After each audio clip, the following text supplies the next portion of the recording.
Motard Geek pour We Are FPV. Aujourd'hui, on va déballer un nouveau petit joujou qui tombe à pic avec la météo pourrie de mes vacances. C'est donc un petit Acrobi de chez Newbie Drone. Donc c'est un tiny whoop avec des moteurs brushed. Si vous m'avez suivi un peu sur le forum, vous savez que je suis pas trop moteur brushed et encore moins les Lipo 1S qui vont avec. J'ai eu la mauvaise expérience avec le Blade Inductrix, toutes mes batteries sont mortes très rapidement alors que les moteurs tournaient bien. Du coup, je m'étais lancé sur un Harmattan Bumper en pensant que ça allait régler le problème avec des bonnes Lipo 3S et des moteurs puissants. Mais finalement, c'est trop puissant et beaucoup trop bruyant pour voler à l'intérieur. Du coup, je me suis dit que j'allais retenter l'expérience. Et de mémoire, c'est Newbie Drone les premiers à avoir proposé une FC Betaflight de ce type-là pour faire du tiny whoop. Et je dois vous avouer que les vidéos de Mr Steel et le Drib m'ont beaucoup donné envie de tester cet engin. Du coup, j'ai contacté directement Newbie Drone. Et ils m'ont proposé un petit discount de 50%, donc c'est pas négligeable. Du coup j'ai pris le full kit chez eux. C'est donc un kit à 120 € qui embarque, donc qui propose la carte de vol Bibrain FC. Donc là on a une version 1.1.f. Dedans on est censé aussi avoir, voilà, on a 3 sets de moteurs. Donc ça, vu la couleur, ce sont les Gold Motors. Donc là, il y a 4 moteurs Gold. Les moteurs Gold, c'est les plus puissants. Ils sont à 19 700 kV. Donc il fait un régime de rotation avec les batteries 1S à 3,7 volts de 73 000 tours minute. Donc ceux-là, ils sont principalement conseillés en extérieur. Et ils ont une durée de vie a priori moindre puisqu'ils tournent plus vite. On va mettre ça de côté. On le laisse au fond. Ensuite, on a les Silver, 4 moteurs Silver. Donc les Silver, c'est les moins puissants de mémoire. C'est du 15 000 kV et ça fait 55 000 tours minute. Donc ceux-là, ils sont a priori bien adaptés en intérieur et sans vent. Et entre les deux, hop, on va regarder ça pour après. Entre les deux, on a les Black Motors qui sont à 17 400 kV. Qui fait 65 000 tours minute environ. Donc là c'est peut-être pour aller dehors sans vent et de l'intérieur quand on maîtrise et qu'il y a de l'espace. Donc déjà c'est pas mal, on a quand même quelques moteurs en rab et de quoi s'adapter en fonction des environnements. On va regarder, mais je crois que les moteurs sont plug and play, donc ça c'est pas mal, il n'y a pas besoin de soudure, on peut les changer facilement. Donc voilà, c'est bien ça. Donc là les moteurs ils s'aimantent entre eux. Hop, on va essayer d'en défaire un sans arracher le fil. Hop, voilà. Donc là on peut voir, il y a un tout petit connecteur avec les deux fils. Et donc ça c'est assez simple à brancher sur la carte de vol. Donc on les remplace facilement. Donc ça fait partie du kit. Là vous pouvez voir que dans le kit et dans la boîte qui permet aussi de transporter facilement le petit engin, on verra une fois qu'il sera monté. Le kit est fourni avec 4 batteries.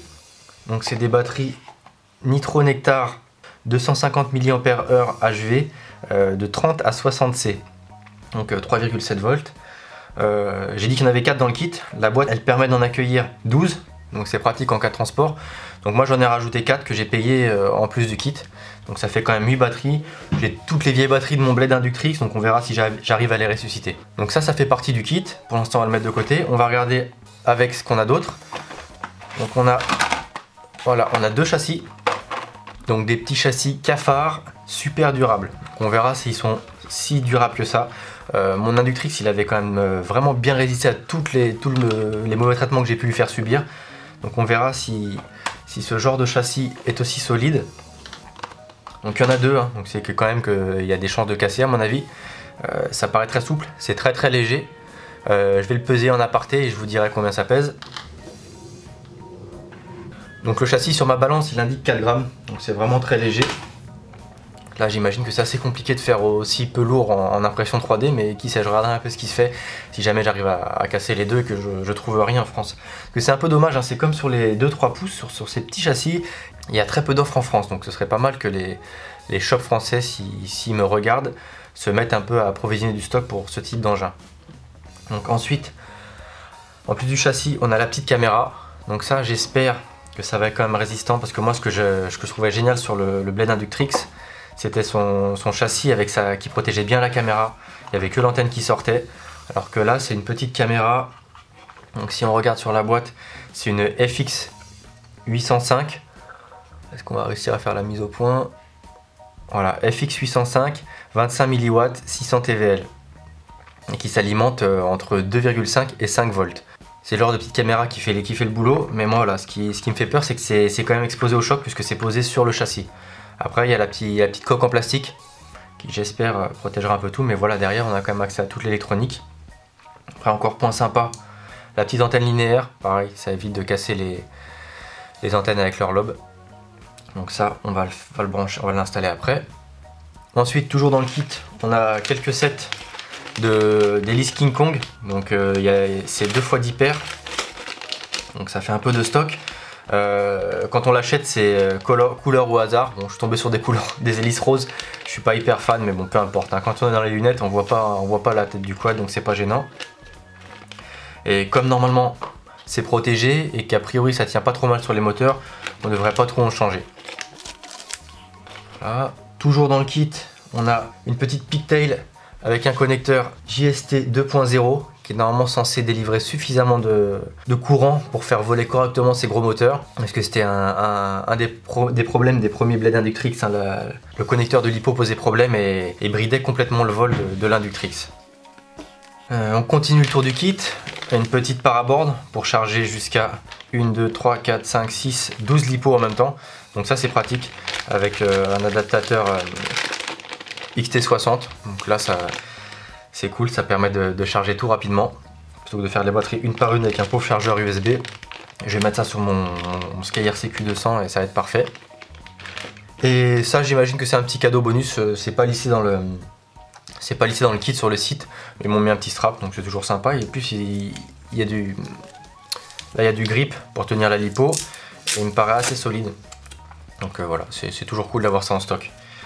On va monter rapidement ensemble, là je vois que ça fait à peu près 10 minutes que je filme. On va monter rapidement le quad ensemble, et je pense qu'on fera une seconde vidéo pour aborder les connexions à la Taranis et les quelques réglages sur Betaflight. Donc on va ouvrir la carte de vol.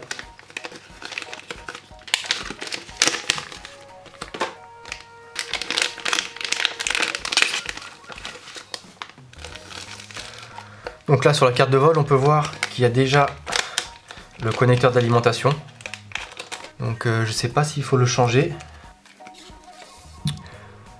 Et oui, il faut le changer, ça va pas avec les batteries qui sont fournies. Donc ça, bon, ça va faire 2 petites soudures à faire. Donc raison de plus pour aborder ça dans une prochaine vidéo quand j'aurai tout soudé, tout branché. On va finir le montage quand même à blanc. Donc là la carte de vol. Ensuite on a avec... Donc il y a seulement 4 petites vis. Là je sais pas si on va bien les voir. Et 4 petits soft mount. Donc je vais regarder comment on monte tout ça. Parce qu'il n'y a pas de notice. Mais bon, ça n'a pas l'air bien compliqué. On va poser, voilà, les petits soft mount sur les petits picots. Ça paraît logique. Et ensuite, on a la carte de vol. Donc là, on a la petite antenne du récepteur. C'est un FR Sky. Mais Newbie Drone m'a demandé avec quoi je volais, donc j'imagine qu'il y a d'autres modèles. Alors en tout cas là dans les kits, quand on est sur le site, il n'y a que du FR Sky proposé.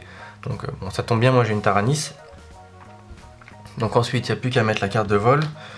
Donc la carte de vol, j'imagine qu'il faut orienter le câble d'alim vers forcément la batterie. Donc ce sera a priori par là. Hop.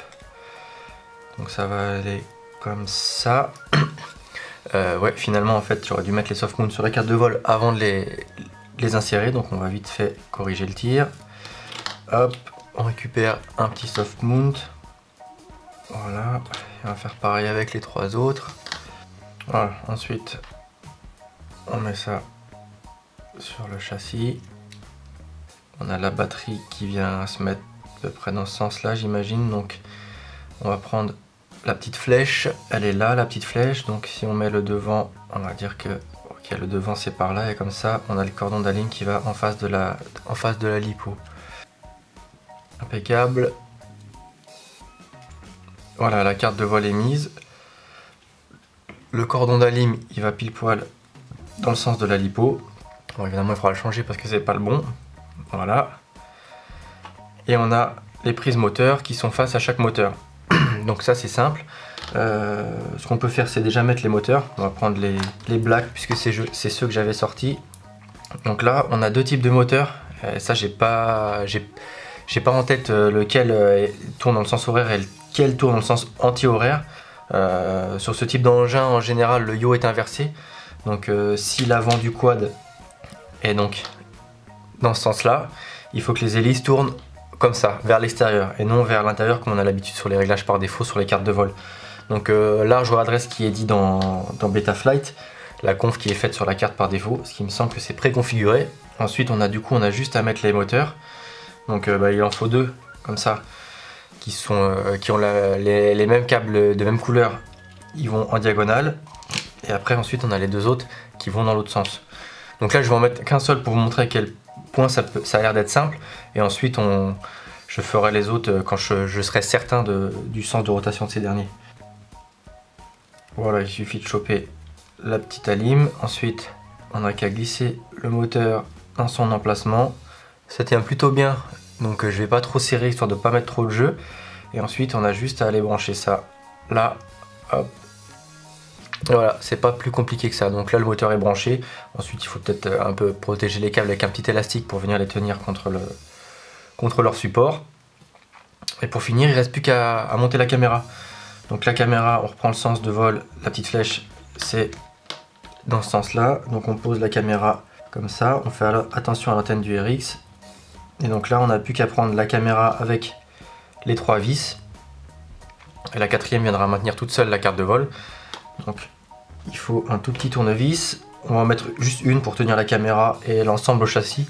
Parce que c'est vissé dans le châssis en plastique, donc je n'aurais pas donné trop de jeu à l'ensemble. Parce qu'à visser, dévisser, à mon avis, ça finit par moins bien tenir. Peut-être pas besoin de trop serrer, je pense qu'avec les trois vis ça suffit à tenir sans vibrer. Donc voilà, l'ensemble est prêt, il n'y a plus qu'à mettre les petites hélices sur les moteurs. Ensuite, hop, on peut ranger tout ça dans la petite boîte de transport. Voilà, c'est pratique. Attention au cordon d'alime. Voilà, on peut mettre donc le quad, une douzaine de lipos. On ferme tout ça, on part en voyage et on est tranquille. Bon, moi je vole avec une Taranis, c'est un peu gros. Par contre, ceux qui ont une Turnigy Evolution, là ils sont tranquilles, ça prend beaucoup moins de place et ça se stocke facilement. Donc voilà, c'en est tout pour ce petit déballage et rapide montage à blanc du Biductrix de chez Newbie Drone, que je remercie encore une fois de m'avoir fait une petite réduc pour ce produit. Et je reviendrai vers vous avec une prochaine vidéo avec le quad finalisé. On fera les branchements sur Betaflight, on regardera les différents réglages, l'appairage à la Taranis, un premier vol à vue, puis ensuite j'espère de nombreux DVR sans casser la petite bestiole. Je vous dis à bientôt sur We Are FPV, c'était Motard Geek.